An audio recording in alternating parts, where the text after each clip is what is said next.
अस्सलाम वालेकुम व्यूवर्स, क्या हाल चाल है आप सबका। उम्मीद है आप सब खैर खैरियत से होंगे, तबीयत सेहत ठीक होगी। आज हमने क्लास 9 का चैप्टर 1 स्टार्ट करना है, रियल नंबर्स। ठीक है, रियल नंबर्स कौन कौन से होते हैं ये आपको पता होना चाहिए। 9th क्लास में आ गए हैं आप लोग। रियल नंबर्स होते हैं नेचुरल, उसमें होते हैं नेचुरल नंबर्स आ जाते हैं रियल नंबर्स में, होल नंबर आ जाते हैं, इंटीजर्स आ जाते हैं और रैशनल आ जाता है, इरेशनल आ जाता है। ये सारे हमारे पास रियल नंबर हैं। नेचुरल नंबर क्या होते हैं? जो 1 से स्टार्ट होते हैं, वो 100 ऑन चलते रहते हैं। होल नंबर्स क्या होते हैं? जो 0 से स्टार्ट होते हैं और 100 ऑन चलते हैं। इंटीजर्स क्या होते हैं? जो आधे पॉजिटिव होते हैं और आधे नेगेटिव होते हैं। मेन कॉन्सेप्ट आज हमने समझना है रैशनल का और इरेशनल का। ठीक है, ये रैशनल और इरेशनल का हमने आज मेन कॉन्सेप्ट समझना है। ठीक है, चलिए मैंने बोर्ड रेडी कर दिया है। जो नंबर्स हैं, होल नंबर्स हैं और इंटीजर्स हैं, वो मैंने सेपरेट लिख दिया ताकि पता चले ये सारे जो है हमारे पास रियल नंबर्स हैं। अब मेन कॉन्सेप्ट में आ जाती हूँ रैशनल नंबर्स। रैशनल नंबर्स को हम रिप्रेजेंट करते हैं क्यू से। ठीक है, और इरेशनल को हम रिप्रेजेंट करते हैं क्यू नॉट से, या क्यू डैश हम इसे कह सकते हैं। रैशनल नंबर्स वो होते हैं जो हमारे पास ओवर की फॉर्म में हो, जो डिवाइड की फॉर्म में हो, उसको कहते हैं हम रैशनल नंबर। ठीक है, हम चाहे वो हो 2/3 या 10/11, जो हमारे पास डिवाइडेड बाय की फॉर्म में होता है वो हमारे पास क्या होता है? Rational numbers. रैशनल नंबर्स की हम और भी कुछ भी लिख सकते हैं ना, मतलब 4/5।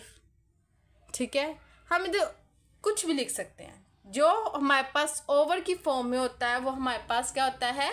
रैशनल नंबर्स होते हैं।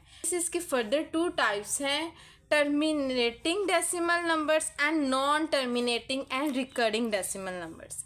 ठीक है, मेन मैं आपको बताती हूँ। पहले मैं आपको बताऊँगी टर्मिनेटिंग डेसिमल क्या होता है। टर्मिनेटिंग डेसिमल होता है अगर हमारे पास आया 1/4, इसको हम कैलकुलेटर पे डिवाइड करेंगे तो वो आएगा हमारे पास 0.25। जो डेसिमल के बाद 2 या 3 नंबर्स आए उसे हम कहते हैं टर्मिनेटिंग। ठीक है, जो पॉइंट के बाद 2 या 3 नंबर्स आए उसे कहते हैं हम टर्मिनेटिंग। ठीक है, अब दूसरा क्या होता है? Non terminating and recurring decimal. वो क्या होते हैं? 1/3। हम इसकी एग्जांपल ले लेते हैं 1/3। स्पेशली इसको डिवाइड करना है कैलकुलेटर पे तो हमारे पास आएगी वैल्यूज 0.3333। बहुत ज़्यादा एक जैसे नंबर्स बार बार रिपीट होंगे, उसे हम क्या कहेंगे? Non terminating and recurring.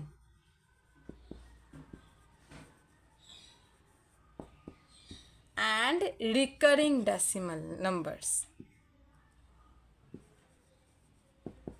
समझ आइए आपको? टर्मिनेटिंग और नॉन टर्मिनेटिंग ये दोनों हैं रैशनल नंबर्स की टाइप्स। जो रैशनल नंबर्स क्या होते हैं? जो ओवर की फॉर्म में होते हैं वो होते हैं रैशनल नंबर्स। ये भी रैशनल नंबर हैं, ये भी रैशनल नंबर हैं। लेकिन जब हम इन रैशनल नंबर्स को डिवाइड करेंगे और देखेंगे पॉइंट के बाद, मतलब डेसिमल के बाद अगर 2 या 3 वैल्यूज़ आए उसे कहेंगे हम टर्मिनेटिंग। जो हम रैशनल नंबर्स को डिवाइड करेंगे और डिवाइड करने से एक जैसी वैल्यूज़ बार बार रिपीट होंगी उसे हम क्या कहेंगे? Non terminating and recurring. Okay, अब हम आ जाते हैं इरेशनल की तरफ, जिसको हम रिप्रेजेंट किसे करते हैं? क्यू डैश से। ठीक है, और रैशनल को हम क्यू से रिप्रेजेंट करते हैं।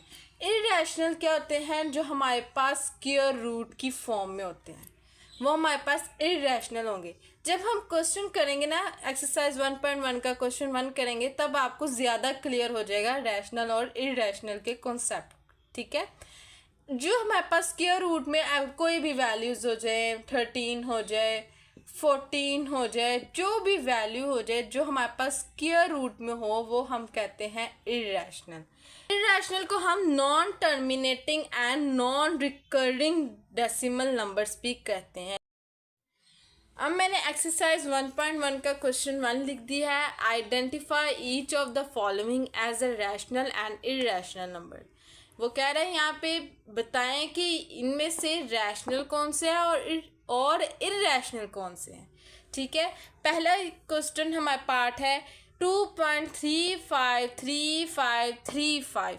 अब ये बताएं डेसिमल के बाद हमारे पास जो बार बार रिपीट हो वैल्यू से हम क्या कहते हैं, नॉन टर्मिनेटिंग एंड रिकरिंग कहते हैं ना, लेकिन वो टाइप किसकी है, रैशनल की। इन्होंने क्या ये बस इन दोनों में से बताना है क्या है, तो हम इधर क्या लिखेंगे, Q is equal to rational, क्योंकि ये हमारे पास क्या है, रैशनल है। ठीक है, अब नेक्स्ट क्वेश्चन है 0.6 बार। 0.6 बार का मतलब होता है 6 बार बार बार बार रिपीट हो। ठीक है, इस बार का ये मतलब होता है, इसलिए जो पॉइंट के बाद जो वैल्यूज बार बार रिपीट हो तो वो हमारे पास क्या होता है, वो हमारे पास रैशनल होता है,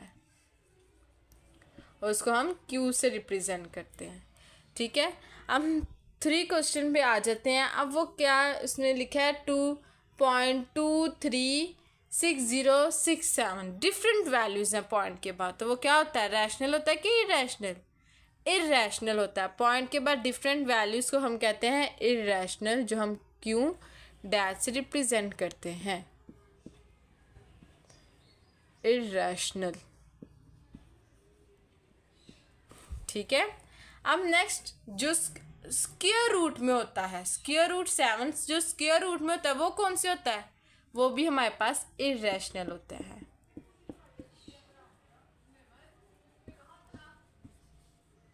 ठीक है, अगला क्वेश्चन है ई। अगर आप कैलकुलेटर में इस ई को सॉल्व करते हैं तो वैल्यू हमारे पास आती है 2.718281, फिर सो ऑन डिफरेंट वैल्यूज़ हैं, पॉइंट के बाद डिफरेंट वैल्यूज़ है, तो इसका मतलब ये रैशनल है कि इरेशनल है, ये हमारे पास है इरेशनल। ठीक है, अब मैं सिर्फ सिंबल लगा रही हूँ, मैं पूरा नहीं लिख रही। ठीक है, ये आप समझ लीजिएगा, ये हमारे पास क्या है, इरेशनल है। ये ई की वैल्यू है, अगर आप इसको याद करना चाहते हैं याद कर लें। और पाई की भी हमारे पास आप कैलकुलेटर में सॉल्व करेंगे तो इसकी वैल्यू होती है 3.1415926। ठीक है, पॉइंट के बाद डिफरेंट वैल्यूज आ रही हैं, तो इसका मतलब ये है कि ये हमारे पास इरेशनल है। ठीक है, आप चाहें तो इनकी वैल्यूज़ को याद कर लें, पाई की वैल्यू ये होती है और ई की वैल्यू ये होती है। ठीक है, ये आप चाहे तो आप याद कर लें, या आप ये कैलकुलेटर पे भी सॉल्व कर सकते हैं। ठीक है, मैं अगले क्वेश्चंस लिखती हूँ, फिर वहाँ से आप मुझे बताइएगा कि क्या क्या है इसका आंसर। चलिए, मैंने अब नेक्स्ट क्वेश्चंस लिख लिए हैं, अब बाकी सिर्फ 4 रह गए थे। अब यहाँ पे सिंपल है, जो मैंने आप लोगों को बताया है, जो स्क्वायर रूट में होते हैं वो कौन से होते हैं, इरेशनल होते हैं। ठीक है, जो स्क्वायर रूट में होते हैं वो कौन से होते हैं, जो इरेशनल होते हैं। सिंपल, आप इसका ये कुछ लोग सॉल्व करके बताते हैं, वो फिर कॉम्प्लिकेटेड हो जाएगा आपके लिए। तो यहाँ पे भी जो स्क्वायर रूट में है तो उसका मतलब क्या है, ये भी इरेशनल है। ठीक है, ये डिवाइड ओवर की फॉर्म में है तो ये हमारे पास रैशनल है। मैंने आपको पहले यही बताया था, जो डिवाइड ओवर की फॉर्म में होता है वो हमारे पास क्या होता है, रैशनल है। अब इसमें भी स्क्वायर रूट आ गया ना, तो इसका मतलब ये हमारे पास इरेशनल है। यहाँ पे हमारा क्वेश्चन 1 होता है ख़त्म। ठीक है, आपको जिस टाइप की जहाँ से समझ ना आई हो आप मुझसे कमेंट में पूछ सकते हैं, इंशाल्लाह मैं आपको इस चीज़ का जवाब ज़रूर दूंगी। अगर आपको ये वीडियो अच्छी लगी हुई तो इस चैनल को सब्सक्राइब करें, लाइक करें, शेयर करें, कमेंट करें। अपना और अपनी फैमिली का बहुत ज़्यादा ख्याल रखिएगा। मिलते हैं कल एक नई वीडियो के साथ, एक नए क्वेश्चन के साथ। खुदा हाफिज़।